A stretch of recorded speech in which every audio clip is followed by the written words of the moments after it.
How to bowfish. Right now, we're taking an adventure through what the waters are of a bowfish trip.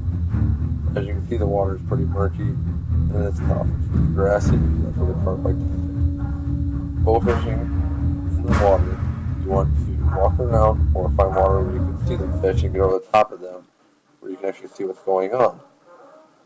You need some equipment for bow fishing. First off, you have your bow, as you can see with the arrow. Next is your reel. And the final thing that you need is an arrow and some other equipment such as shorts, shoes, stuff that you're not afraid to get wet and muddy.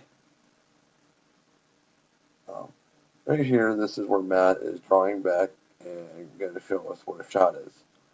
Here's it frozen. First off, you look at where his elbow is. His elbow is drawn clear back by his ear. The next thing is that you'll notice is that the arrow, his elbow and his hand is lined up perfectly with the arrow in a straight line.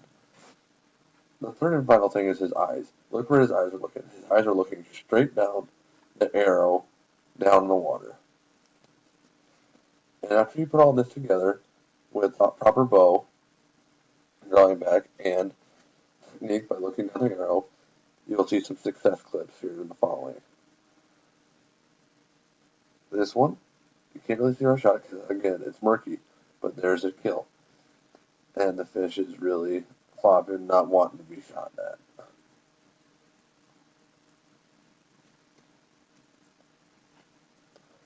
Here's another clip from my buddy Matt where he shot one. Another, a perfect shot. As you can see, the water is hard to see down in there and see where the fish actually is. So you gotta really pay attention close. And since the sunglasses come in helpful to stop the glare of the water to allow for a better shot.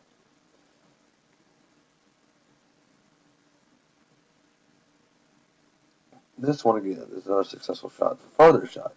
Usually with these, you want to look for the dorsal fin to pop up or the head to pop up, and then you take your shot because you only have a matter of seconds before the fish actually goes back down in the water and it's hard to see it at all, and you pretty much lost the perfect shot.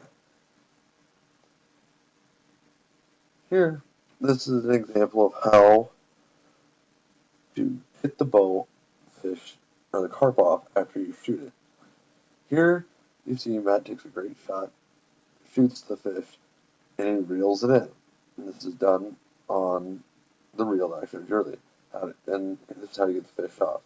You usually untwist the top of the arrow, and here it pushes the barbs down, and you're allowed to just throw the fish off on the shore for you to pick up later.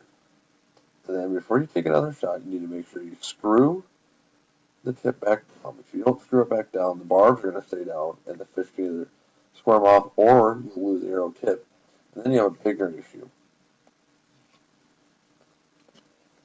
So that's one thing you really have to do is make sure all times that the tip of the arrow is screwed on tightly. If it's not on there tightly, you're going to cause issues, and it can be very expensive considering arrows cost $20 a piece. And here's how teamwork really works well into bow fishing. As you can see, Matt is the one with the camera on. He's standing there, and I'm standing just to the right of Matt. What we have done here is we have trapped all of the carp back in the corner of this pond. And what this allows us to do is just to take as many shots as we want at these fish because it's hard for them to escape. We can see them, we can work together to take the best shots possible. Matt takes many shots, as you can see, as he got this one, and I'm getting to shoot a fish that's in front of me.